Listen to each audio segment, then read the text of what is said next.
Good morning, class family. It's a thankful Thursday. Let's look at our message together. Show me that you're a team and a class family. Follow along with your eyes and listen with your ears. Use your finger to point. Ready? Start in the top right-hand corner with the date. May 15th, 2025.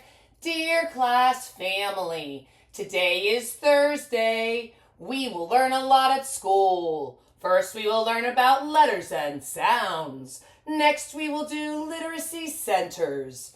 Then, we will apply phonics and vocabulary and context. After that, we will delete syllables in compound words. Last, we will use capitalization and end punctuation. Love Miss Joyner. All right, readers, we're going to look back and to reread the message. Remember, that's what good readers do. They reread.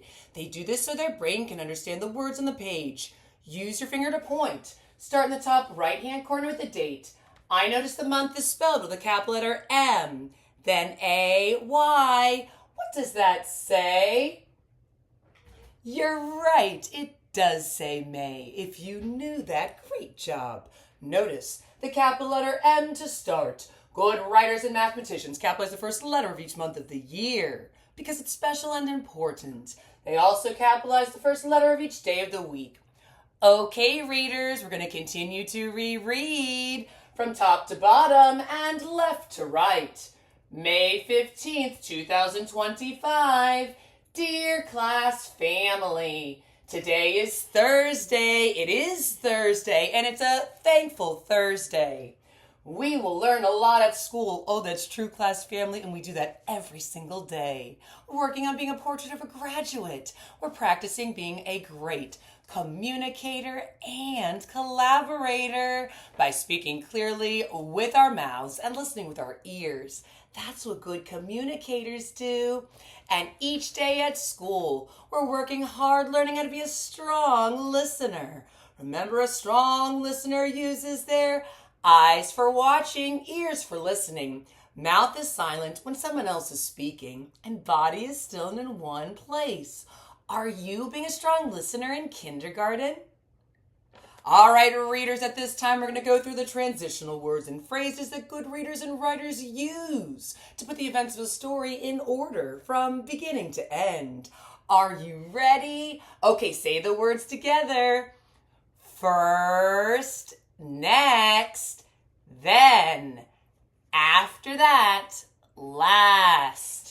First, we will learn about letters and sounds. We'll use resources in person and online to help us, including our alphabet chart from Benchmark Advance. We'll use this to review letter sounds, pictures matched to that letter, and American Sign Language, starting with A, apple, all the way down to Z, zipper. In addition to that, next, we will do literacy centers. We're going to meet with teachers in groups. We're going to go on Lexia Core 5 reading program on our iPads to pass more units and pump our brains with knowledge. We're going to use the 5 pre-writing strokes when writing letters, drawing pictures, and writing numbers. Good writers use the 5 pre-writing strokes. Do you remember what they are? Up and around, touch, pull down, touch, push over, slant right, slant left. We'll use this when practicing writing letters, CVC words, sentences. When you're writing the room, if you're rewriting the message or other words within the room in your writing journal. Good writers use those 5 pre-writing strokes. Then we will apply phonics and vocabulary and context. We will. And we're also going to be doing the CVC word song, and we're going to blend phonemes, tapping that beginning, middle, and ending sound, saying that whole word. When we do the song, remember, we're going to break down the word for that beginning, middle, and end, and then clapping the word. And we're going to apply phonics and vocabulary and context when rereading different things in the classroom, like our Unit 7 magazine, decodable text, and reader's theater. Good readers always apply phonics and vocabulary and context, and we're going to practice that today at school in kindergarten.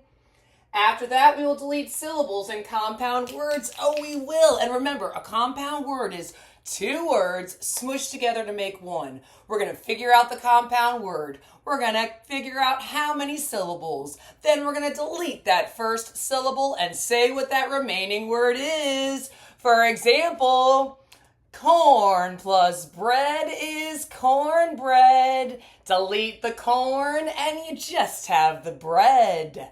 Sun plus set is sunset. Delete the sun and you just have the set. Farm plus house is farmhouse. Delete the farm and you just have the house. Horse plus shoe is horseshoe. Delete the horse and you just have the shoe. We'll be doing a bunch of compound words to practice. We're going to figure out what the compound word is.